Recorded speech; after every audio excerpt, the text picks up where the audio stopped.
এখানে একটা ইংরেজিতে প্যারাডক্স বলে, মানে বৈপরীত্যের একটা মিশেল। দেখুন, জনস্বাস্থ্য কাঠামো যা আছে গ্রামাঞ্চলেই আছে। Community clinic, union sub centre, উপজেলা হেলথ কমপ্লেক্স, জেলা হাসপাতাল, এখন প্রায় জেলাতেই মেডিকেল কলেজ হাসপাতাল আছে। শহরাঞ্চলে এগুলো কিছুই নাই, সব বড় বড় মেডিকেল কলেজ হাসপাতাল, মেডিকেল বিশ্ববিদ্যালয়, প্রাইভেট মেডিকেল কী বলে, প্রাইভেট হাসপাতাল তো 5 স্টার 6 স্টার আছে। দেখুন, গ্রামাঞ্চলে বন্দুক আছে, গুলি নাই। ঢাকা শহরে গোলাবারুদ ভর্তি বন্দুক নাই। ফলে এই যে একটা বৈপরীত্য রয়ে গেছে, ওই সবচেয়ে ভৌগোলিকভাবে প্রান্তিক, সামাজিকভাবে প্রান্তিক, তারাই কিন্তু সবচেয়ে বেশি আপনার এই রোগে আক্রান্ত হয়ে জটিল অবস্থায় যাচ্ছে। সেটা হাম বলেন, ডেঙ্গি বলেন, সামনে ডিপথেরিয়া আসতেছে। তারা যদি এই প্রাথমিক স্বাস্থ্যকেন্দ্রে যাওয়ার মতো তাদের পরিবেশ থাকতো, সহায়তা পেত, শুধুমাত্র মানে আপনার ট্যাবলেট বা ওষুধ না, তাকে সামাজিক সহায়তা দরকার। একজন গরিব বাবা মা তার বাচ্চাকে নিয়ে কেন হাসপাতালে কথায় কথায় আসে না আমার আপনার বাচ্চার মতো? কারণ ও ডেইলি দিন আনে দিন খায়, তার যাতায়াতের ভাড়া আছে, তার খাওয়ার ব্যাপার আছে। ওখানে হাসপাতালে গেলে অবভিয়াসলি বলবে যা বাইরের থেকে ওষুধ কিনে নিয়ে আসেন, এই টেস্ট এখানে হচ্ছে না।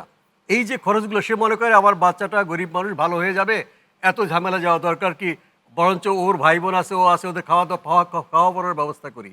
সে মুটে মজুর বা রিক্সা চালক বা নৌকা চালক। এখন ওকে যদি সোশ্যাল সাপোর্টটা দেওয়া হয় যে তোমার বাচ্চাকে নিয়ে তুমি উপজেলা হেলথ কমপ্লেক্সে যাবে বা যেখানে যাবে, যত খরচ আমি বেয়ার করব, যেটা একটা মহামারী হলে বা আউটব্রেক সরকারই সেটা করে থাকে, সেটা দায়িত্ব সরকারের।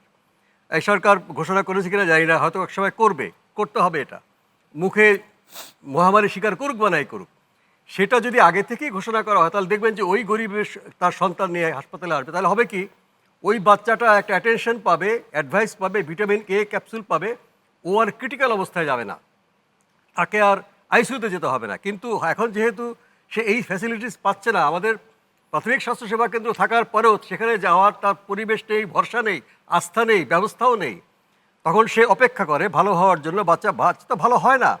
সে একদিন রাতে দেখা যাচ্ছে সে খাবি খাচ্ছে, তার নিঃশ্বাস প্রশ্বাস নেই, তখন সে ঘটি মাটি বিক্রি করে সব বন্ধক দিয়ে সে সোজা ঢাকায় রওনা করে। কারণ সে জানে জেলা সদরে গেলে বলবে আমাদের এখানে আইসিইউ নেই, আপনি ঢাকায় চলে যান। এইভাবে যখন একটা প্রান্তিক মানুষ শহরে আসে, আমি যদি বলি ওই বাচ্চার বাবা বা মা তার সচেতন না, তারা সময় মতো আসে নাই, কাজেই তাকে বাঁচাতে পারছি না, এর চেয়ে বড় প্রহসনমূলক কথা আর হতে পারে না। শিশু হাসপাতালে ডাক্তারের পক্ষে বলা স্বাভাবিক যে একজন প্রান্তিক পরিবারের শিশু যখন কোনো একটা ঢাকা শহরের প্রান্তিক এলাকা থেকে আসে, ঘনবসতি এলাকা থেকে আসে, যে আপনার শিশুর হাম হয়েছে, আপনার এখন কোনো ডেঞ্জার সাইন নাই, আপনি বাসায় নিয়ে যান।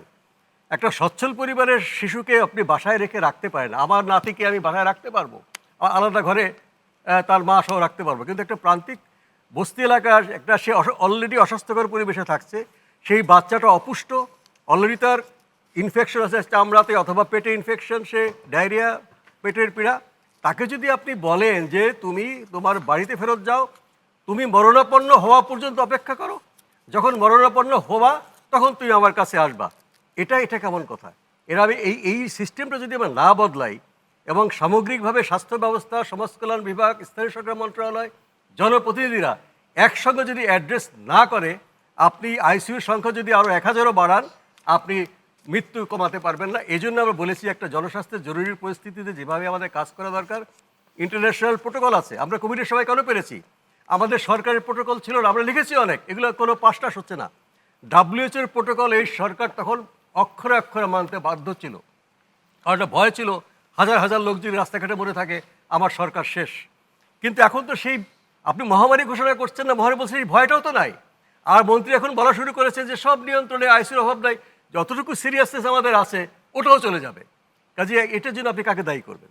কাজে এগুলো আমাদের সংশোধন করা দরকার। আমাদের যতটুকু আমাদের রাইজ করেছি আরও রাইজ করা দরকার। তাহলে আগামী যে মাসখানেক আমাদেরকে আরও এই দুর্যোগ পোহাতে হবে। সংক্রমণটা বড় সমস্যা না বাংলাদেশের জন্য, শিশু যে মারা যাচ্ছে, যেখানে শিশু হত্যা বলছি, সেটাকে কমানো হচ্ছে আমাদের বড় চ্যালেঞ্জ। সেজন্য আমাদের সর্বশক্তি নিয়োগ করতে হবে। ক্লিনিক্যাল হাসপাতাল তারা করছেন, আজকেও মিটিং হয়েছে, তারা সেগুলো করবেন।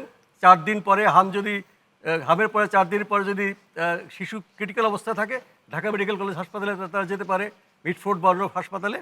কিন্তু হাসপাতালের বাইরে যে ধাপগুলো আমি কিছুটা বললাম, সেই বাইরের ধাপগুলো যদি এর সাথে সংযুক্ত না করি, ক্রিটিক্যাল রোগী আসতেই থাকবে। আমাদের 2 মাস পরেও দেখতে হবে এই অবস্থা চালু আছে, তখন আমরা কি জবাব দেবো?